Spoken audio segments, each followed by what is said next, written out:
വിഴിഞ്ഞത്ത് കടലിൽ കാണാതായ ജോണിന്റെയും ആന്റണിയുടെയും തിരിച്ചുവരവിനു വേണ്ടിയുള്ള കാത്തിരിപ്പിലാണ് കുടുംബം. ശക്തമായ തിരയിൽപ്പെട്ടാണ് ഇരുവരും ബോട്ട് തകർന്ന് കടലിൽ വീണത്. രക്ഷാപ്രവർത്തനത്തിൽ കോസ്റ്റ് ഗാർഡിന്റെ ഭാഗത്തുനിന്ന് ഗുരുതര വീഴ്ചയുണ്ടായെന്നും ആരോപണമുണ്ട്. ഞങ്ങളുടെ കുടുംബത്തിനാണ് എല്ലാം നഷ്ടപ്പെട്ടത്, അവർക്കൊന്നുമില്ല. അതുകൊണ്ട് ഞങ്ങൾക്ക് പറ്റിയതുപോലെ ഇനി ആർക്കും പറ്റാൻ പാടില്ല. കോസ്റ്റ്ഗാർഡുകാർക്ക് അത് രക്ഷിക്കാൻ അത്രയുള്ള ദൂരമേ ഉണ്ടായിരുന്നുള്ളൂ.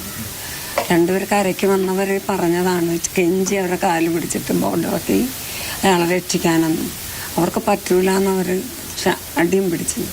അപ്രതീക്ഷിതമായി ആർത്തടിച്ച കടലാണ് ആന്റണിയുടെ ബോട്ടും ഭാര്യ കുഞ്ഞുമേരിയുടെ മനസ്സും തകർത്തത്. മീൻ പിടിച്ച് തിരിച്ചു വരുന്നതിനിടെ ഉയർന്ന തിരമാല ബോട്ടിനെ വിഴുങ്ങി.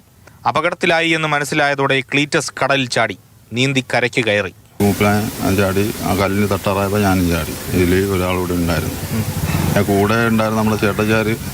അയാൾ വെള്ളത്തിൽ ഞാൻ ചാടുന്നതുവരെ അയാൾ ചാടിയിട്ടില്ല. മുൻപും അപകടങ്ങളിൽ നിന്ന് കര കയറിയിട്ടുണ്ട് ഇവർ. തിരകളെ അതിജീവിച്ച് ആന്റണി തിരികെ എത്തുമെന്ന പ്രതീക്ഷയിലാണ് കുടുംബം. ഗവൺമെന്റ് ഇതിനു വേണ്ടിയിട്ട് കോസ്റ്റ്ഗാർഡുകാരോട് ക്ലാസ് കൊടുക്കണം. ഇങ്ങനെ പറ്റിയാതെ അവരെന്തിനാണ് കിടക്കുന്നത്, അവരെ പോട്ടെ, അവർ വേറെ ഏതെങ്കിലും ജോലികൾ കൊടുക്കട്ടെ, അവരെന്തിനാണ് അവിടെ കിടക്കുന്നത്. പക്ഷെ ആ ബോട്ടിൽ 5-6 മത്സ്യത്തൊഴിലാളികളെ കയറ്റിയിരുന്നുവെങ്കിൽ അയാളെ ഇന്ന് രക്ഷപ്പെടുമായിരുന്നു.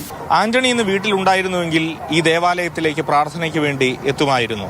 എന്നാൽ ഈ ദേവാലയത്തിലും ആന്റണിയുടെ വീട്ടിലുമെല്ലാം ദുഃഖഭരിതമായ കാഴ്ചകളാണ്. പ്രതീക്ഷയോടുകൂടിയുള്ള കാത്തിരിപ്പാണ്.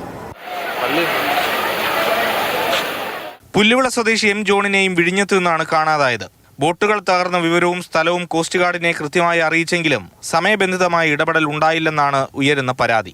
സജികുമാറിനൊപ്പം AK സ്റ്റെഫിൻ, മാതൃഭൂമി ന്യൂസ്, തിരുവനന്തപുരം.